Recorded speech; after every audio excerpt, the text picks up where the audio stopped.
So here's a little spring break wrap up. I weeded and mulched this front cutting garden bed, I call it. I added a little stone path and I pruned back the spring blooming hydrangeas. And I found the baptisia and several of those. I've got two healthy rose bushes that came with the house and one not so healthy at the end there. The vinca, I've been trying to get it to spread across here over the past couple years. Hoping that it'll go all the way to here. And then the little straw spots are where some new pines came back from last year. Nothing doing in the front of the house yet, but if Christian edges it, then in the fall I'll put in some bulbs, maybe daffodils or tulips. The porch is looking much nicer than last year though. We had it redone, we had new pillars put in. My little purple clematis is coming back, which is exciting. This is the, I guess, kind of south side yard. The red twig dogwoods are starting to have leaves. A couple daffodils here. June magnolia, one of two. That rhododendron I covered this year, so it's doing a little better. But that red twig did not love this winter. It gets so much wind through here. I need to put I thought the rhododendron would grow fast enough in the foreground there to block wind, but it hasn't. So I think I need to put in some sort of matching hemlock. Those don't belong to us though. I did order a blue juniper rug of sorts. It's called rug plant, a few of them, to fill in this space because the phlox has not taken off like I hoped it would. I'm going to move that phlox to the sun garden. Those large sticks are for hydrangeas I put in for my mom last fall. See if they come back up. This is what I affectionately call my butterfly garden. Got a butterfly bush, which I just pruned and mulched in through here. The daylilies, they're just orange, tiger lily, whatever's. But I also know that there'll be borage coming back that I put in last year. And I threw down some wildflower mix and some phycelium, which is like a pretty purple flower that pollinators supposedly love. And also put some giant sunflower seeds down, dug those in, and some sweet Annie from Maine. I'll go down there next.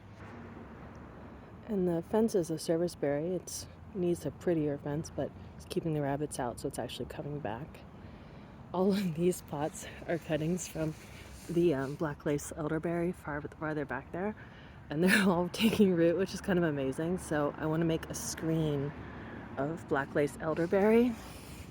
That's a smoke bush that hasn't filled in yet. But what I need to figure out, and this is what I'm looking for help with, behind the pines there are lamb's ear and irises. I want to get they're purple irises. I want to get some white ones or maybe some pink ones to counterbalance color-wise.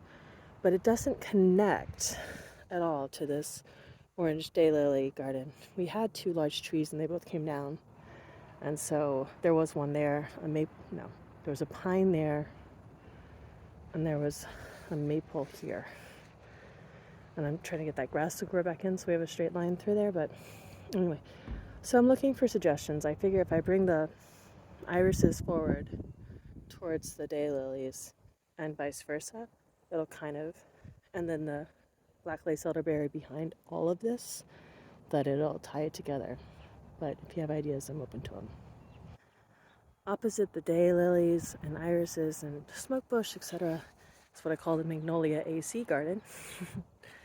This is where I've got my peonies. They've been here for 2 years now, so they're coming up much stronger than they have in the past. I have also got 3 daisy bushes that were suckers from the mother plants over on this other yard. Those 2 shamrock inkberries covering the AC were in last fall, and they're doing great. I got 2 more. Look how much they must have grown from last spring to now. Pretty exciting. Ooh, we have a visitor.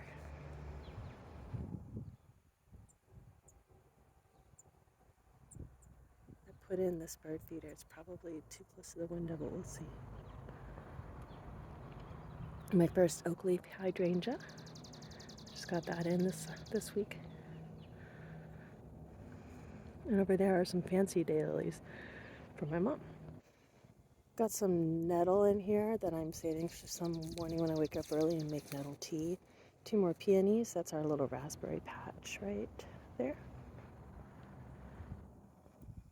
Over here, hammock stand, soon to be filled when it's warmer. Little pine tree that Cam brought back from camp. And closer up, just down from the peonies and raspberries, this is where I want to put my Chicago hardy fig. Got some hostas behind it. The soil's really rich. It didn't do well with the asparagus here, but now the asparagus is in the raised bed. We'll see what happens. Those sticks mark the strawberries that came back. The birds really get at them over here. I thought it was poetic to have it near the rhubarb, but I don't ever come down here to cover them, so yeah.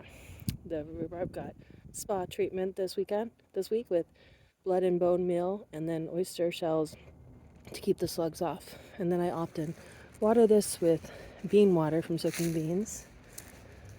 The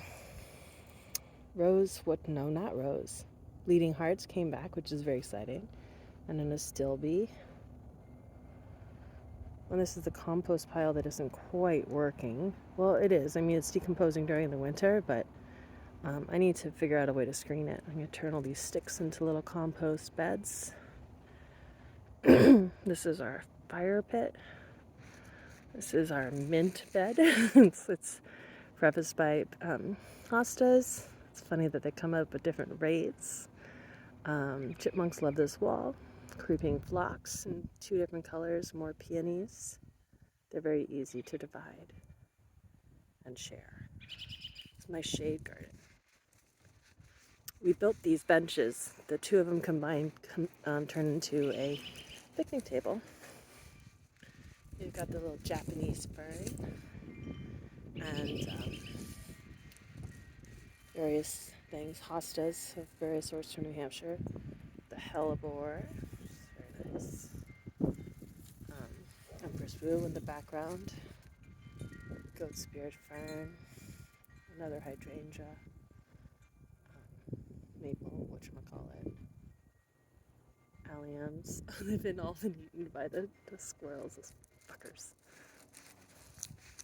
Rain barrel, small herb garden, lemon, thyme, chives, tarragon, and oregano.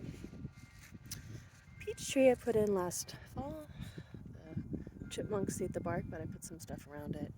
Got some sedum that I divided from down here. Oh, those are 2 lilac bushes.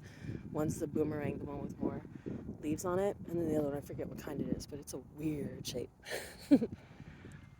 Our downstairs neighbor potted some plants. I don't know what to put next to this porch space. We've got this one native bush that does really well,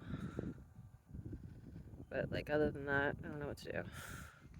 Rhododendron that is going to come in full bloom. Thinking about moving the azaleas from the lavender patch that some idiot put in to behind the peach tree for prettiness. Pile of mulch. Parking area. Lavender, that's been doing very well here, just mulched it. Alliums. Sage. Potato bags. Cold hardy carrots. Beets. Radishes. Rapini. Some parsley came back. These are peas, but I think they've been mostly eaten by the squirrels. And of course, the mighty garlic. Look at that. That'll almost last us through January. And of course, we have Bob Ross. Then opposite Bob Ross is the sun porch that belongs to our neighbor. I have a couple of pansies I haven't put in. More peonies. They don't do as well on this side of the house, which is funny, but this one gets huge. I think I divided that last year. We've got some grasses. This gets slammed with water because there's no gutter. So they do all right here. And more daisies. Now we're back to where we started. And the chickens live across the street there. Yay!